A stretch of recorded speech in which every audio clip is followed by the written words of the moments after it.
Hello, everyone. I'm Angela Bertone, and welcome to Beyond the Surface. Today, I have a couple of guests, and you're actually receiving a blessing of my very first interview. Today, I have with me Dr. Lynn and Mr. David Groce. Did I say it right? Groce. Okay. Yes, ma'am. And so Dr. Lynn, she has a whole bunch of alphabet behind her. So let me tell you a little bit about her first. She's a doctor of integrative medicine. She's duly board certified.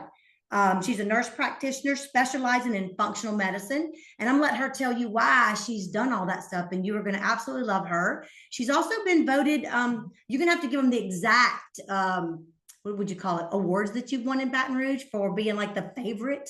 So you can tell them all about that. And it's true, and we know why, right? And then Dave, we're going to talk. I wrote this down. So he's the owner of P&D Carry. Now I thought it was protection and defense, but it's actually his wife and his name. And Dave, what's her name? Paula. Paula and Dave, and they own Paula and Dave Carry. They're in Walker. Concealed carry. Concealed carry. They're in Walker, Yes, Louisiana. They opened their business in 2018, but he's been an instructor since 2012.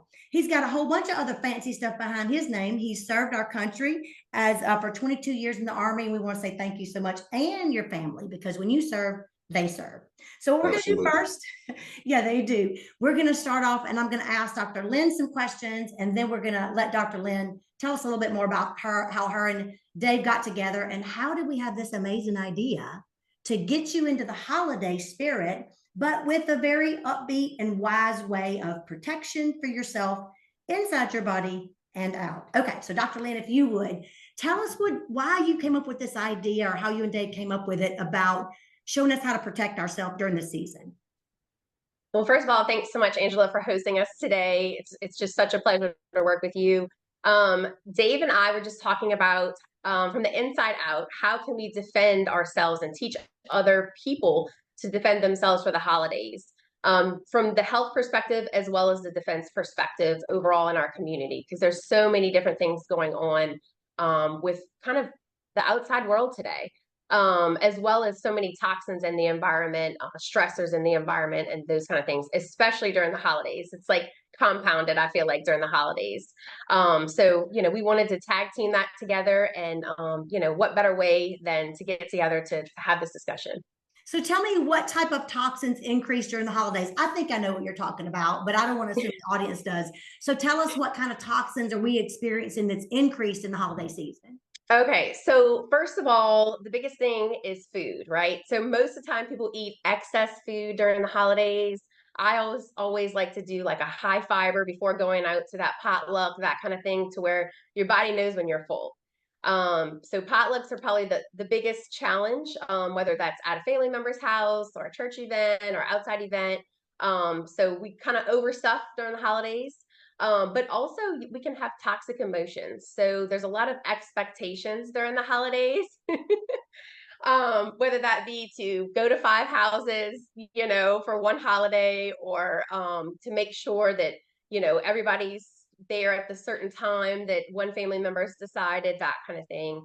But really, we want to be able to put those healthy boundaries up and really know where we stand and be centered and grounded in who we are during the holidays, because there's just a lot of outside influence. Okay, well, that's great. So a thought came to me that I want to explore with you a little bit. So Yeah. I've been thin my whole life, and I never had been on a diet until I hit the post-menopause. But I've got my weight back. I weighed 124.7 this morning. So my goal was 125. So I hit that, and I'm almost 60. Look at you. Thank you. Yeah, I got get my muscle going. And I was a fat skinny. Okay. That's what the doctor told me. I was a fat skinny. So I believe diets have never worked. And here's why, even though I've never dieted. When I was 19, I was told I had high cholesterol. What I didn't know is that for some people, high cholesterol is not bad. My triglycerides were low. I was not overweight. I didn't smoke. I didn't drink. I did exercise. I had less than a 1% chance of heart disease. And the way I know that is when my doctor wanted to give me Lipitor, I was like, oh no, we have kidney failure. I'm not kidney, liver disease in my family. I'm not taking that. He's like, well, I got to put it in your chart. And then you're going to have to say you denied care. I'm like, well, then don't put it in my chart. Just refer me to a cardiologist. So we compromised. So I didn't get something in my chart I didn't want there.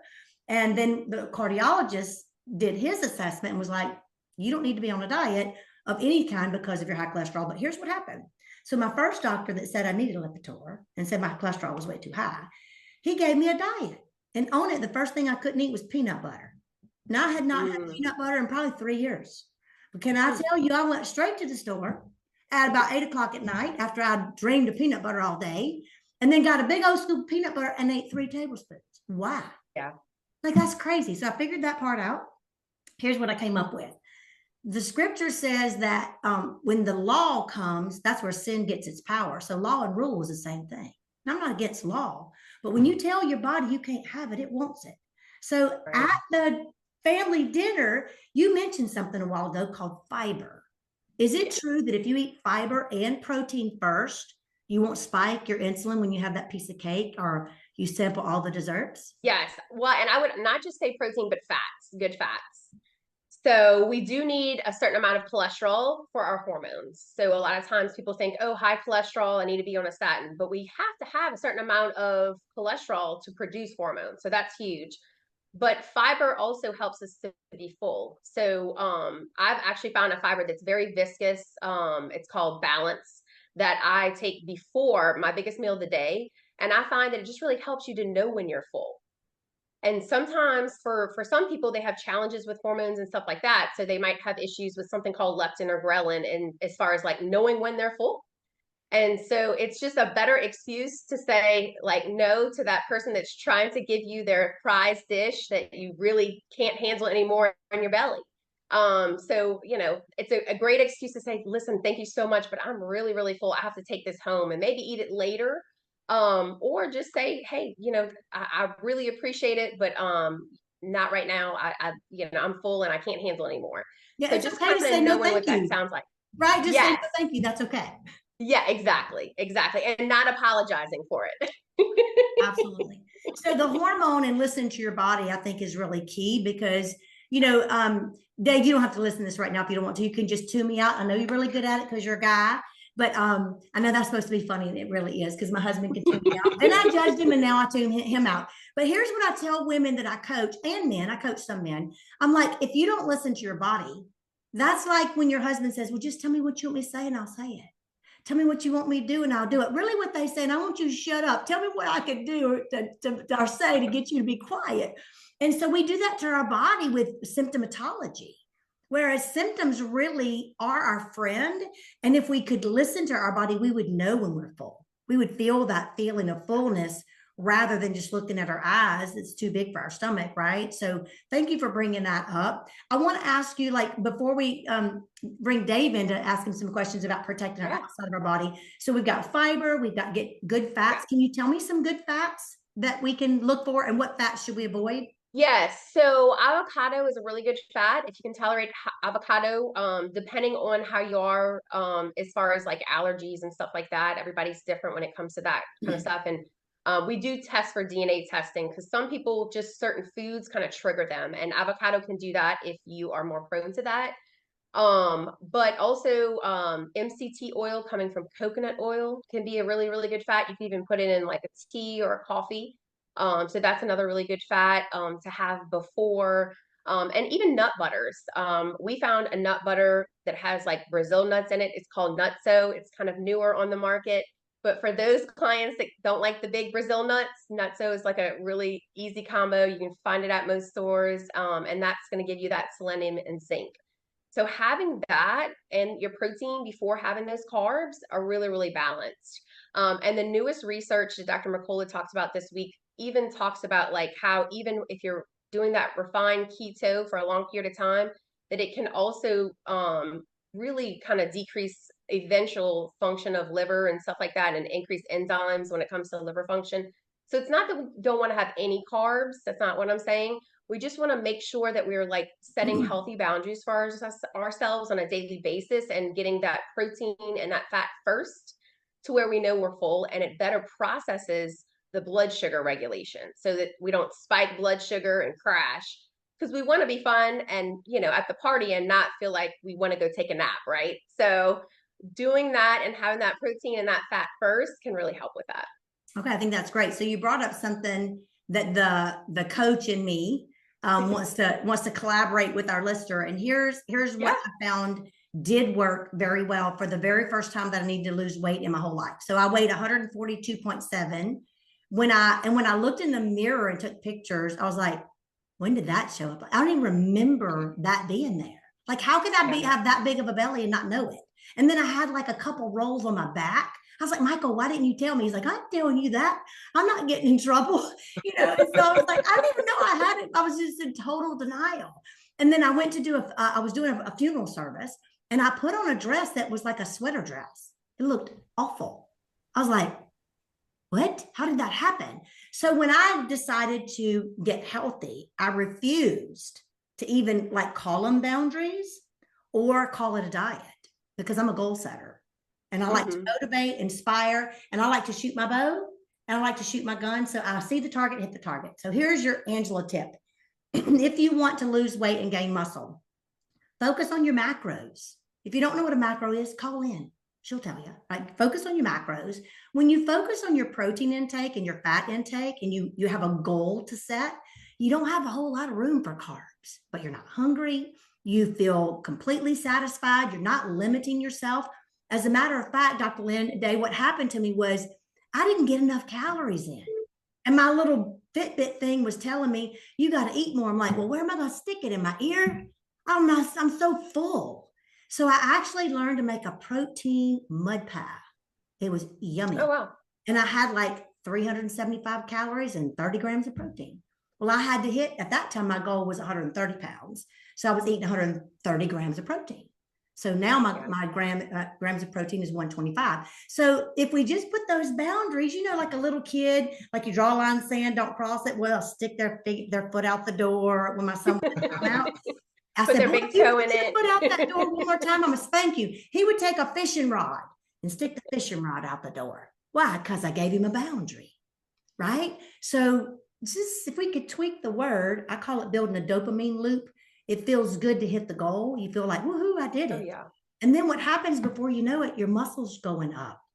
This morning, all my things on the Fitbit, like my subcutaneous, my visceral fat, all those things that you guys watch Lynn watches as a doctor, they all were in the green but one. I'm like, woohoo, I'm almost there. So it's been 3 years now, but I've lost it. I've done good at maintaining. When I fall off the wagon, I just get back on. So, okay, anything else you want to tell us about the holiday season and protecting your insides? Are there any special supplements like increase in vitamin C? What are some to-dos that you could give us, Dr. Lynn? Yeah, so I would say as far as supplements, I like ABCD, like just keep it easy. So one thing, if you're having respiratory challenges during the holidays, carrot juice is really, really good. It can actually convert to vitamin A. So that can be super helpful. So if you're feeling kind of like under the weather, that's something that I really encourage clients to go find some carrot juice or make it yourself at home. There's a lot of different shops out there that do that now. So that's one thing. Vitamin B is another big thing. And it's good to know if you need methylated vitamin B or not. And that has a lot to do with your genetics. But vitamin B, specifically methylated, is my favorite. And what I really like is that, it helps during the holidays when you're having extra stress and you're burning through vitamin B to give extra vitamin B for energy and kind of to help with the stress overload. As well as magnesium. And I'll tell you that too. When we stress out, we throw magnesium out the back door every day. So our bodies don't know if we're in traffic or waiting in line to shop, that kind of thing, versus if we're running from a tiger or a bear. So it's always good to have good magnesium. Vitamin C is awesome.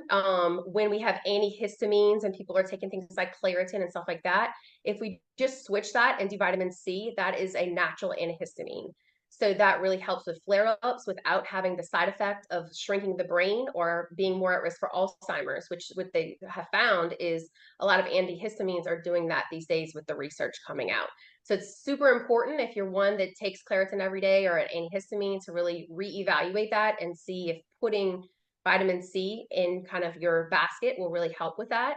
As well as things like digestive enzymes to make sure you're digesting well, and that also can decrease some of the histamine reaction. The last thing would be vitamin D. D is huge as far as inflammation, but it also creates almost like a shield for viruses. And so it really decreases our risk for viruses for the holidays. And usually prior to the pandemic, viruses really were kind of more prominent from this time till the end of March. And so really to kind of help with, flu season and stuff like that, having ample vitamin D. And a lot of people say, oh, Dr. Lynn, I'm hanging out in the sun all the time.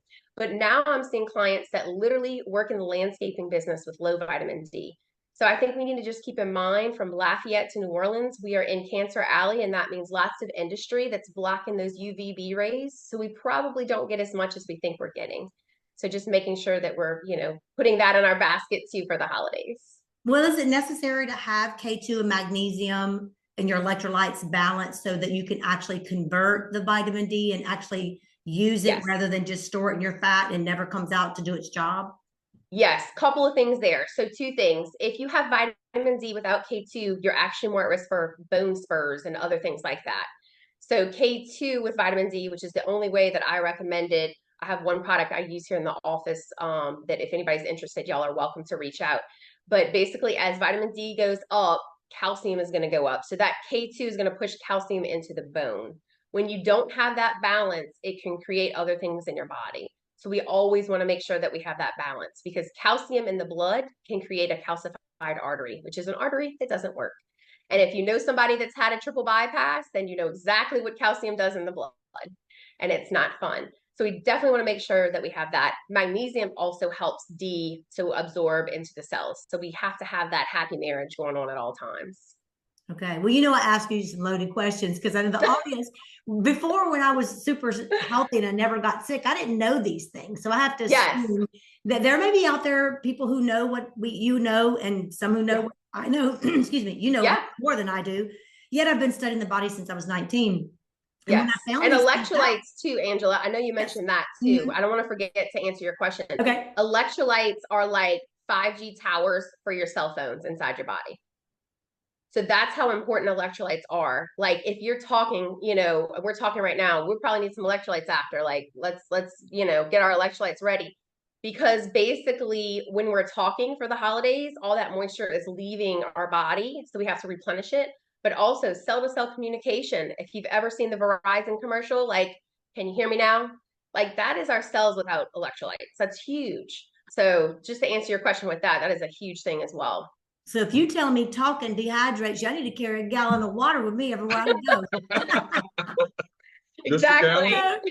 Yeah, I tease people all the time, like, hey, look, my name is Mouth. You've been forewarned. My name is Angela. It means messenger. So there we go. Okay.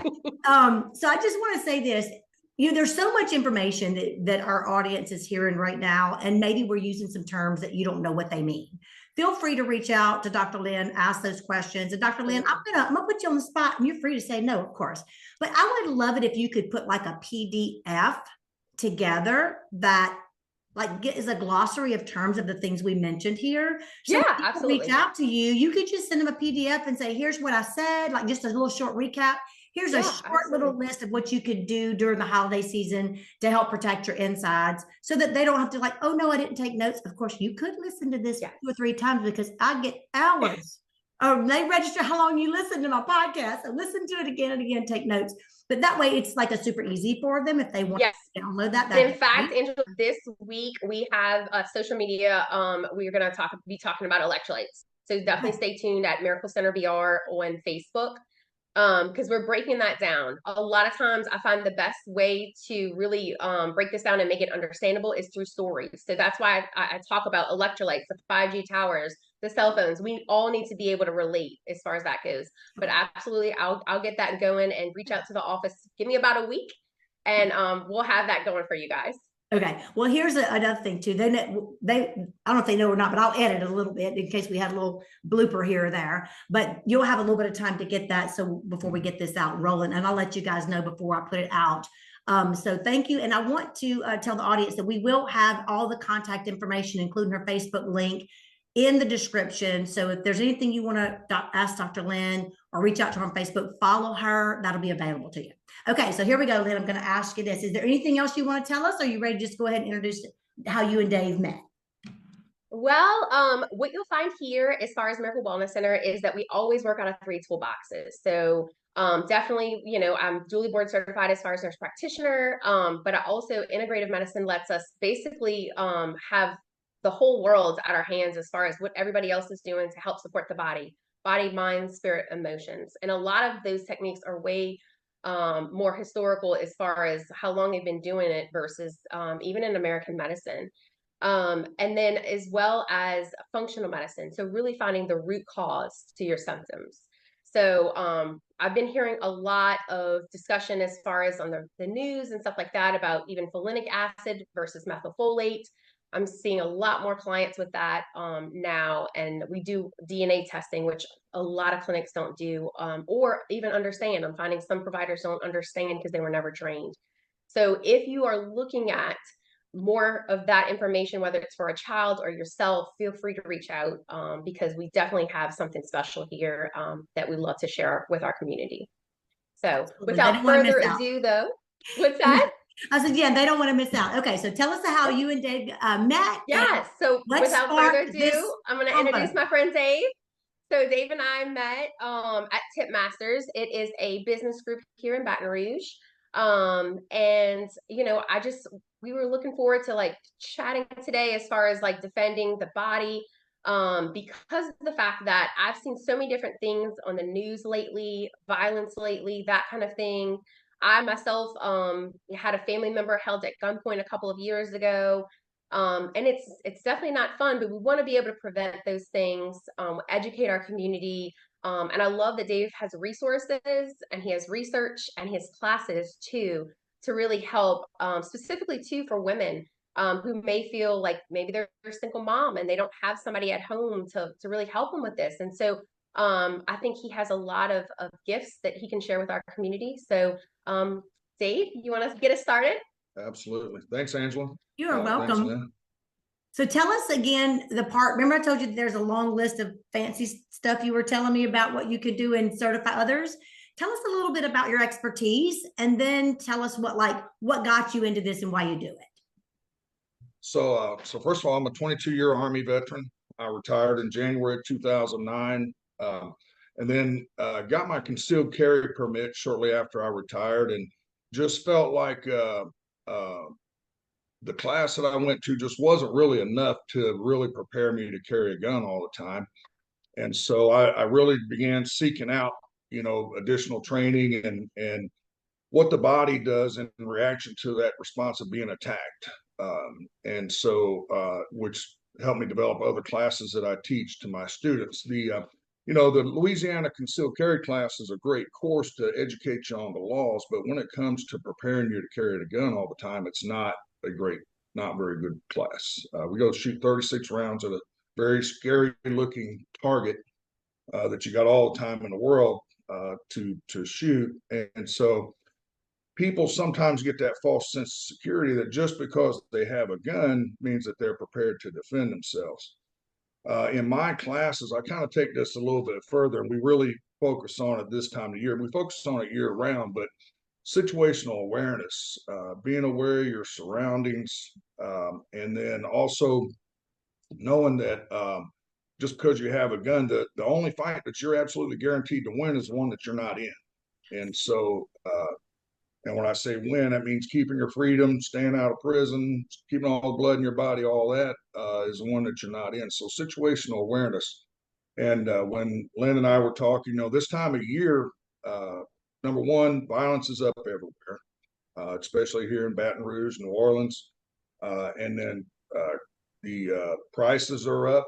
We're in the holiday season. People are wondering how they're going to provide for their families during the holiday season. And so it's getting dark earlier in the day. It's people getting off work. They're going into work when it's dark, and they're getting off when it's dark. And so we live in a very distracted society, and people just don't pay attention to what's going on around them. Yeah. And by being aware, just simple little things of being aware can help reduce your chances of becoming a victim. The bad guy doesn't want that person that's very I don't know how to, that's very confident, that's paying attention, that's alert. They want the person that's distracted, walking with their head down. It doesn't matter their size; it matters their situational. If they're not situationally aware, that's the soft, easy target. And that's exactly what they're looking for. So we focus a lot on that situational awareness and how to avoid becoming a victim in situations, especially around the holidays. Dave, I have a question. You said looking down. Are you talking about for your cell phone? Looking down, yeah, for your cell phone or just distracted by anything. Yeah. Cell phone or what have you. So what does an aware person look like in their body posture? So if I've never heard this terminology before, and I park at the drugstore or the Walmart or the grocery store, tell me what I can do when I turn my car off to present the posture you just discussed. First of all, Angela, when you pull up, you need to be paying attention to what's going on around you when you first arrive. Look for things that don't look right. If it doesn't look right, if it doesn't feel right, it probably ain't right. Trust your gut. Secondly, when you get out of the car, put your keys away and get out of the car and walk to the building with a purpose and just walk with your head up. There's a time and a place for everything. Checking a text message or answering the phone as you're out in public is probably not the best time to be doing that. So just being aware, if something looks right, you see somebody that's just lingering, say something to them. The fact that you just say, hey, good morning, good afternoon, whatever, throws them totally off guard. They weren't expecting you to address them. And if they had bad intentions for you, you're probably not going to be their victim. They're going to go find somebody else. So just those simple little things. And then coming back to your car, when you walk out of that, before you walk out of that shopping center or what have you for the last time, look what's between you and your vehicle. If something doesn't look right, doesn't feel right, again, it probably is not right. And then when you go to your car, don't unlock your car from the door to try to find where you parked. Remember where you parked. Walk directly to your car. Right before you get in your car, unlock the doors. And as soon as you get in your car, lock the doors back. Because these newer cars, they don't need a key. They need a key fob, which is generally in your purse or your pocket. And what these carjackers do is they wait for you to start your car, and then they snatch the door open, punch you in the face, drag you out, and steal your car. If you lock the doors before you start the car, they can't do that. And that reminds me. What about walking around the car too, Dave? Like, would you some people are telling me that they are walking around their car before getting in now? Would you suggest that or? I don't know about walking around. Look inside it before you get in. Definitely look inside. And then, from a distance, you can see underneath your car. You can see if someone's hiding underneath your car. If you have a high off the ground vehicle. But most importantly, it's going to be the people that are just lingering out there.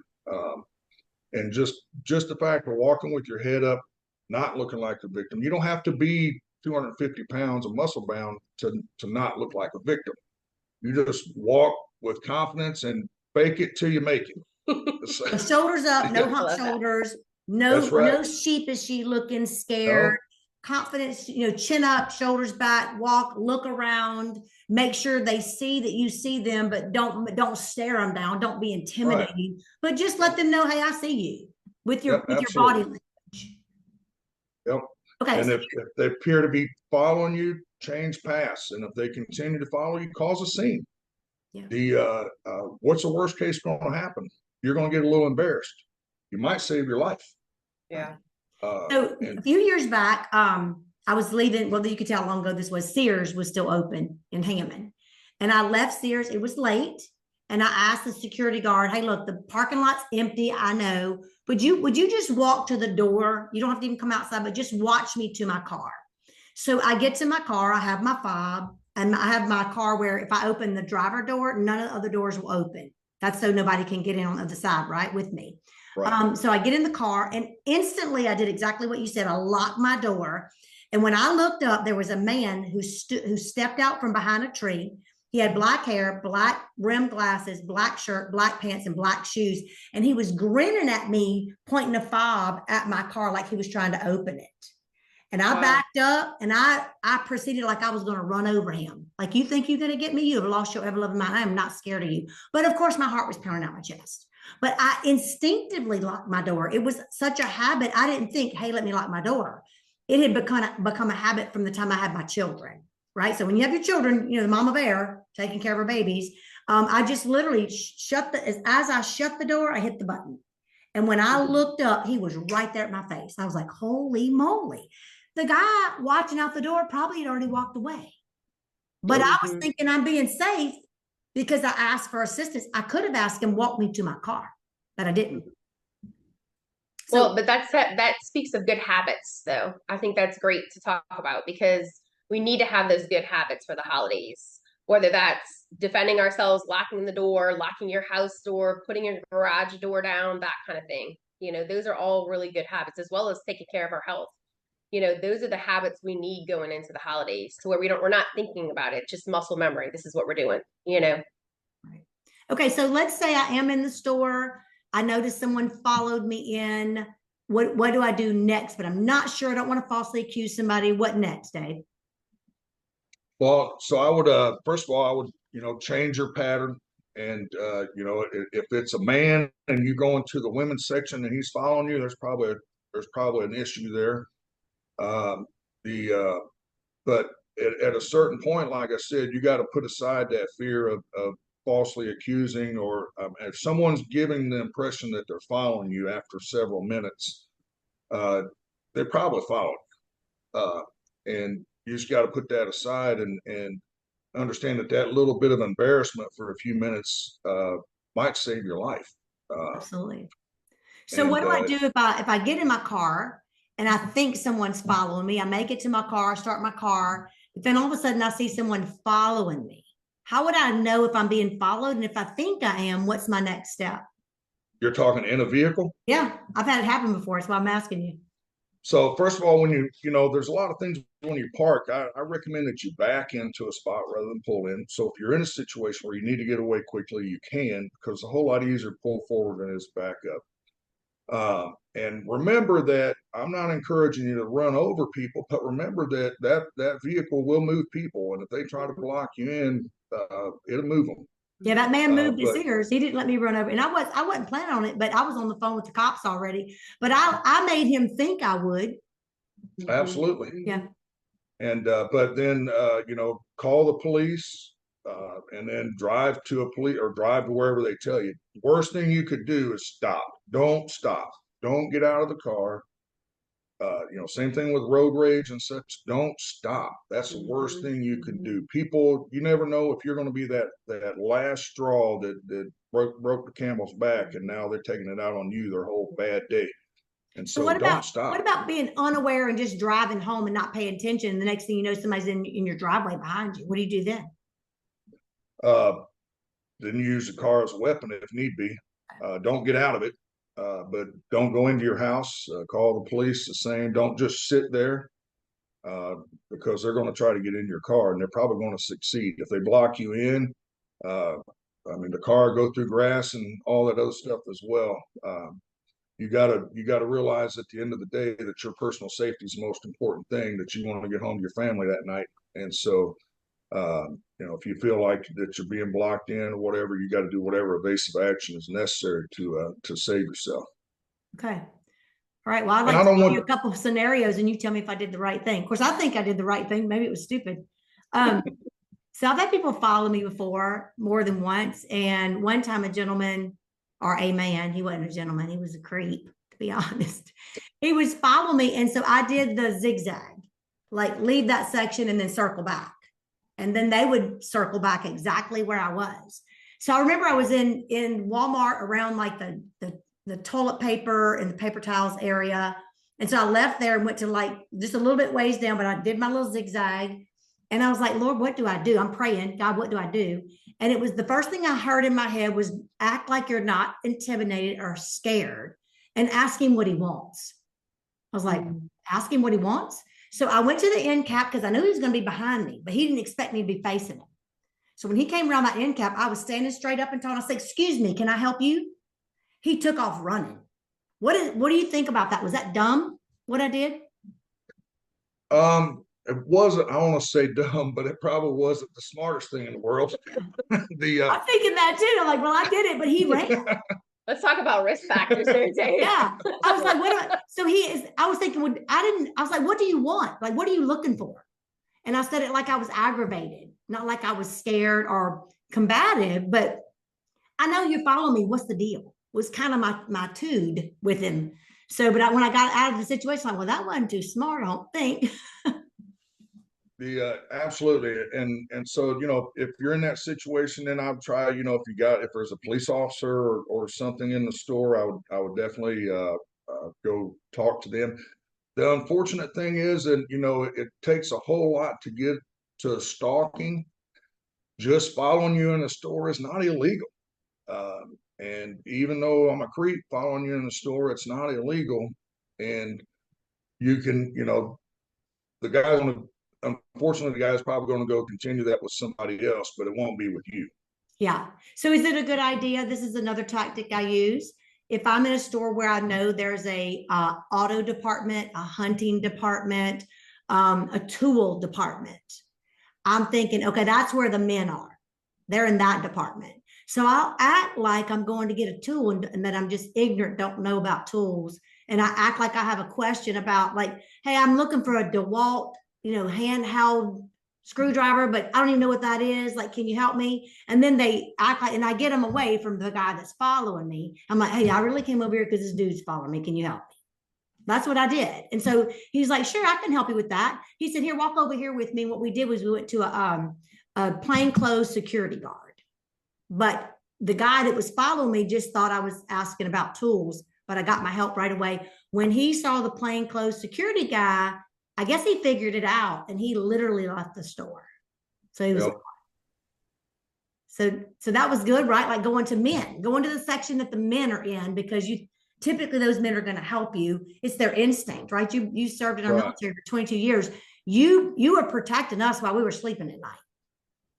So it's just your instinct to do that, right? Okay. Anything else so if I wanted to come take your class, you said that if you take a state approved concealed carry to get your permit, it's going to teach you the law, basically how not to go to jail. It's not really going to teach you how to defend yourself. Tell me what you do to help me do that. So I have some other classes. One of them is my intermediate self-defense pistol course, and that takes a person, whether they're a brand new shooter or they're an experienced shooter. We go through this course, and it's designed to, number one, it's mainly drawing from concealment, meaning that you got the gun on wherever you're going to carry it, and each engagement that we do, we're going to pull it from the holster and shoot. You can't do that a lot on most ranges. So we'll shoot 400 to 500 rounds at single, multiple targets in 3 to 5 round engagements. So it teaches the person to become very proficient with that gun. The most important thing, when it comes to a violent encounter, most violent encounters take place at double arm's length distance and are completely over with in under 5 seconds. And so you got to be fast. And if you can't get the gun in the fight, if you don't practice and you don't train to get the gun in the fight, you're not going to be able to get in the fight in 5 seconds. You're not going to know what to do. Okay, so I already want to take your class. And I will tell you, he has one this weekend, Angela. Okay, I might be able to. That's a possibility. So I've been shooting guns. The first time I was able to shoot a gun that my dad taught me, I was in 7th grade. I shot a pistol. And then I was able to shoot like my 410 and go hunting by myself after he showed me how to walk with it open, and every gun's a loaded gun, even if it's not loaded, all those kind of things. I'm not intimidated by guns. I've shot a 357. I've shot a whatever the kind that's got a clip that looks like a machine gun, but I don't know what it is. Like some kind of Magnum or something. I don't know. I've shot that before. We would go to a safe shooting range place where we're shooting into sand and a hill so nobody can be injured. We've taught our kids how to shoot. I have a 38. I have a 357. My husband's got his 9. He's got something else for bear. We got all, we know what we're doing. We feel safe with guns.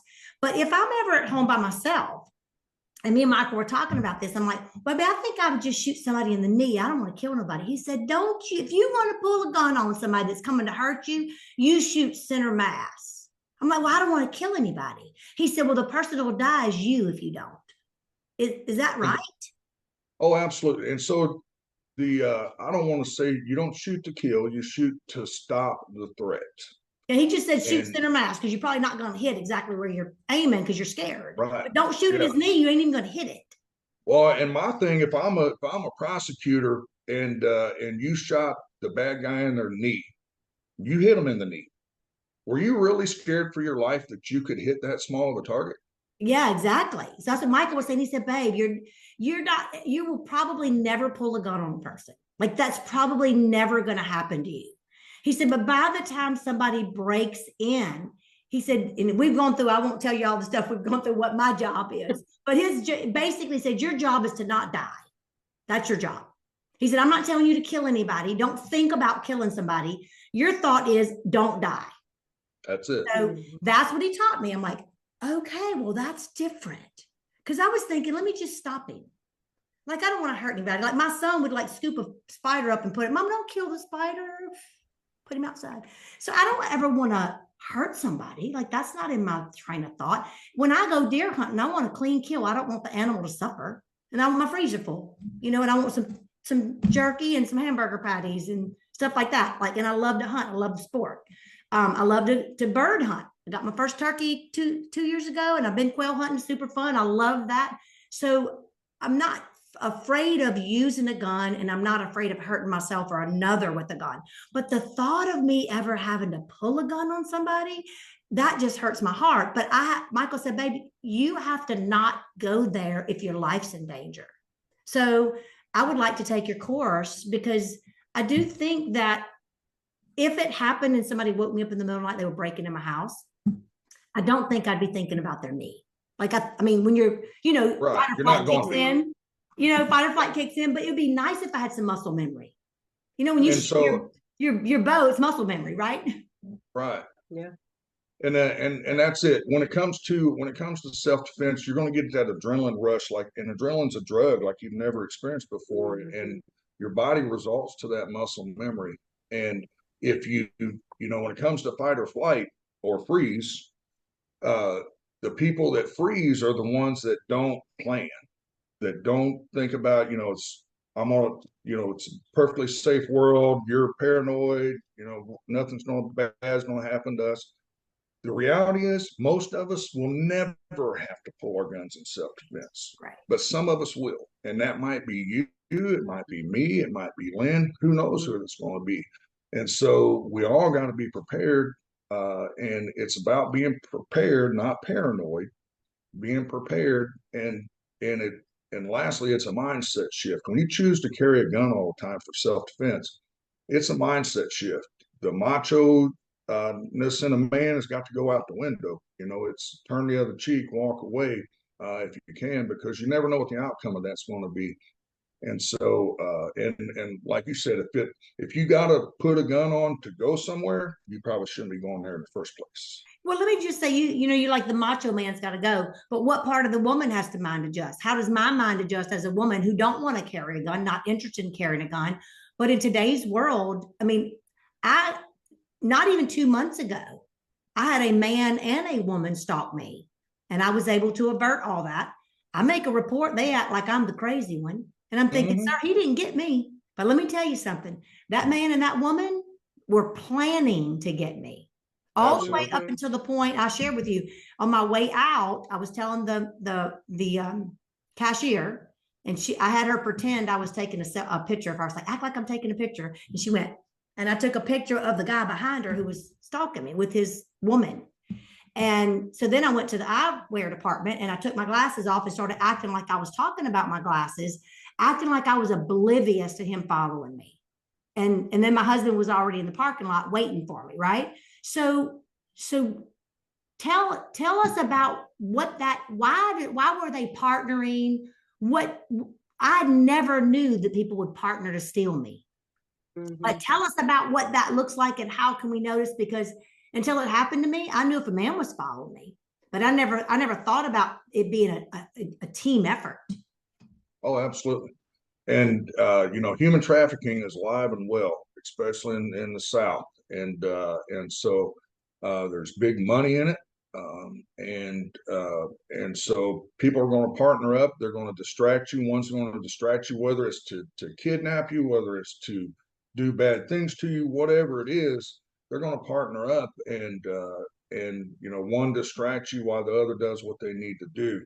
And so you got to be aware, and if something's happening that doesn't feel right, trust your gut with that, and say something about it. Report it to management at the store, or do exactly like you did. Just because you have a gun thinking that I'm gonna walk out that door and it's gonna be okay, that's not necessarily the truth. You don't know what the outcome's going to be, no matter how well trained, how well armed, how well equipped you are, until it's over. And so, but that's very real in our area. It's the abductions and just people ganging up. And you know, another thing around that's common, these gangs, they've realized that we won't put a 13 or 14-year-old in prison for the rest of their life. So what better initiation than to let them initiate their way into a gang by committing a major crime? And so it's younger people now that you have to be worried about as well, that are committing, you know, these heinous crimes. And we don't want to realize that it's happening, but it's really happening. And we just got to be prepared for that. Well, you know, earlier you said if you feel like you're being followed, go to a different department, like get away from them. And that is exactly what I did. I saw him follow me in through my peripheral vision on my left eye. And then I went and got in line to pick up my prescription. And he actually was like just hanging out, acting like he was getting something off the shelf, but smiling, like trying to flirt, kind of creepy stuff. And so then I intentionally went down the aisle to get away. And I squat down to look on the bottom shelf. So when he came past, I wanted to see if he was following me and looking. Well, sure enough, he was. He was looking down the aisle. He didn't see me because I was squat down to the bottom row. Then when he saw me, he spoke to me. And I just, you know, gave him a you know what look and got up and went away. But I didn't act afraid of him. I just was like, you know, leave me alone, dude. And so then when I did what you said, that's when I didn't know there was a woman following me. I wasn't watching for her. It had never crossed my mind that a woman would follow me. Well, they were partnering. So she was talking to him through the phone. And I noticed that every time I would leave him, no matter what department I would go to, I ran into her. So what are the odds that I ran into the same woman 3 times within 15 minutes, unless she was following me or she had the same stuff in her buggy? There was nothing in her buggy. So wasn't a coincidence. No, it wasn't. And we know that now because we saw them when they were checking out together. As a matter of fact, he went and checked out in front of me with his back to me. She came, stood beside me. She literally came and got right behind me in the aisle. And I didn't know they were a group because the lady that I took a picture of, she said, well, he's got a woman with him. And they were talking, like you could tell they were partners or a couple. But when they got to the cashier, he went to one and she went to another. So they looked separate, but they were not. They left the store together, everything. So what other kind of things could a person look for? I mean, because it could be a kid, like you said, it could be a 13-year-old boy. All right. How do you know if there's another person not flirting, not trying to get your attention? Is it simply if you run into them 2 or 3 times? Like, I didn't notice it was her till I was almost about to leave the store. Well, and I mean, it's hard to tell if they're by themselves or if they're with someone else. But when it's probably not a coincidence when you bump into the same person over and over again. It's probably something to that. And you got to trust your gut at that point. You know, there's no easy way to say, hey, they're working together. It's just trusting your gut. And plus that, you know, when the hair on the back of your neck stands up, it's probably for a reason. And probably need to pay attention to it. And then what should we underestimate women that are involved? Like, I mean, from my understanding with trafficking, they're using more and more women to traffic. So should we underestimate that it has to be a man if it could be a woman? That's a common thing that people, we believe that crimes mainly committed by men, but women commit just as many crimes as men do. And especially today, and the prisons are full of women that have committed murder, they've committed human trafficking and all kinds of other stuff. And so just because it's a woman doesn't mean that they don't have bad intentions for you. I will say this right now, we have more people over the age 65 than we've ever had in history. And next year that will even grow over age 65. Of the people that reach age 65 in America, 54 to 60 of them are broke or dependent on the government. So they become a target to enter into crime because they're trying to just survive. And I won't mention any names, but I know 2 women in 2 totally different circumstances. One was a beauty shop and one was in a restaurant. And they met women that invited them into their human trafficking ring. But what was weird about it was they said things that seemed bizarre, like to make them afraid that they would never tell on them. Like they said, yes, well, we can anytime make somebody disappear. People were like, what do you mean talking about somebody disappearing? And then later on, after they've said some threatening things that seem to be like a joke, like they're just cutting up, then they would invite them into human trafficking. But now they're scared to tell anybody because they just heard them say they could just put them in a trunk and they disappear. And I'm like, what? They said, what? She's like, yeah, we thought she was just cutting up. But then by the time the evening was over, she would say, hey, I know how you can make some money with me. We make a lot of money. Any young girls? And they're like, what? And then they figured out. So they didn't really know the woman. They were at a restaurant. It was like a bar and grill kind of atmosphere. Music was playing. So it was, and I think they might have got her first name, but they were in shock. The woman that shared this with, she was over 70, my friend. And the other friend of mine was over 65, but they were both invited into participating in human trafficking. But they put a deniable threat. They put it like I was just kidding. That wasn't really a threat, but it made them scared enough. I was like, well, did you go to the police? She's like, no, like she asked me if I had grandkids. So they ask you, so they get a little bit of knowledge, like, hey, what you do for a living, where you work, blah, blah. So now they know a little bit about you. And then they ask you about your grandkids, and then they ask you to participate in human trafficking. So they're too scared to tell anybody. Right. And fear that maybe your grandkids have become a victim of it if you don't participate. Exactly. Yeah. That's exactly how both women felt was. So if you are meeting somebody for the first time and they're just random, they ask you where you work and about your family, don't answer is what I'm thinking. That's none of your business. You tell me about yours. Well, and keep in mind, we live on the I-12 corridor. So taking I-12 can get to pretty much anywhere. And so that really makes us more prone in Baton Rouge to trafficking because they're using 12 to go wherever. Okay. So that also just puts us more at risk. We have to be even more aware if we're around I-12. Okay. So I want to wrap up with this. So we don't want to be afraid of going to parties at Christmas and eating our little sweets here and there. We just want to have our goals, and we're going to pre-plan and be aware of what our environment's going to be in the holiday season. And then when we're shopping, going to the mall and doing all those things, we're not going to go scared to death, like looking around every corner for somebody, trying to get us. I'm not living my life afraid, right? But we just need to be cognizant, aware, and pre-plan. So before we wrap it up, Dave, is there anything else that we didn't cover that you wished I would have asked you in a question so we could tell the audience? No, I think that's pretty much it. Just here around the holidays, the people get distracted by got to go here, there, and everywhere. We got to shop. We got this party to go to. We got this thing to go to. They're super busy, and it's easy to become distracted. And so just take a moment, and just think about what you're doing, where you're going, and just, how can I be better aware? And again, it's about being prepared, not paranoid. Okay. So one last question. This is personal. And if you say, well, I want to talk about that offline, you could do that too. But I'm just going to ask you, so tell me about your class on Saturday. What's it cost? Is it all day long, half a day? If I wanted to come, what would that look like? How would I attend your class this weekend? So our class Saturday is a regular concealed carry class. It costs $125 per person. It's a 9-hour class. That's what the state requires. We do it at our shop in Walker, and then at the end of the day, we go shoot. I have all my other classes that I teach, whether it's that advanced or that intermediate self-defense pistol course or AR-15 course, have emergency first aid fundamentals, all that stuff. You can sign up on our website, which you're going to put in the link there. You can give us a call. We do classes just about every week. Whether it be on a Friday or a Saturday for the concealed carry class, and then the other classes we do periodically throughout the month. So okay. So I love to hunt. We already talked about that, right?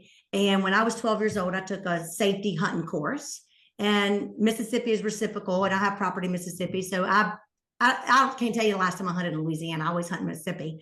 But if I lived in Louisiana and I wanted to be certified in hunting safety, do you do that? No, ma'am, I don't. I do general gun safety. I don't teach the hunter safety class. Every time they've had the opportunity for me to go to that class, I've had something else going on. So trying to get certified, it just hasn't worked out yet. All right. Well, I'm going to have class with you on what the word try means. You know, I tell my husband, I'm like, hey, try to pick this pen up. And so I put the pen in front, I'm like, try to pick that. They all pick it up. You're right. No, I used to say the exact same thing. I'm picking on you. Try, don't get it done. Yeah, You either you do or you don't. That's so it. How about we just put that on your dream board, because I want my grandkids to take a course and I want to go. And the ones we have are like, so I'm just going to ask you, and I'm good with you telling me no, but I hope, my hope and prayer on my dream board is that Dave gets his ability to certify us in hunting. Because what I'm thinking is, if a parent brings their kids to you to learn how to hunt with safety, right? Every gun's a loaded gun, right? And they learn shoot, don't shoot, all that stuff. Then it's going to be probably a segue to, hey, by the way, we have a safety course. And now we've got a 16-year-old girl who's on her way to college in a year or two, and she can take her course and then come back and get refreshers and just learn safety and awareness, because nobody believes it's going to happen to them. Right. It always happens to somebody. It's happening right now somewhere. So we need to do what you're saying. And so thank you not only for what you've done in the past and your family for serving our country, but thank you for what you're continuing to do, because I know you already know this. You're still serving us by offering us these classes. So thank you so much. I appreciate that. All right, you guys. So here is Dr. Lynn Dewey and certified instructor Dave. And I want to thank y'all both for being here. I can't thank you enough. This is my first interview. I hope y'all enjoyed it as much as I did. And so I want to say goodbye to my audience. Thank you so much for joining me on Beyond the Surface. Thank you for sharing it with others. Don't forget to subscribe, hit that notification bell, give me a like, and then talk to us. Comment to Dr. Lynn or Dave. Tell us what you think about this. Tell us if you like us, if you don't like us, and then join us next time on Beyond the Surface. I'm Angela Bertone. Have a good day.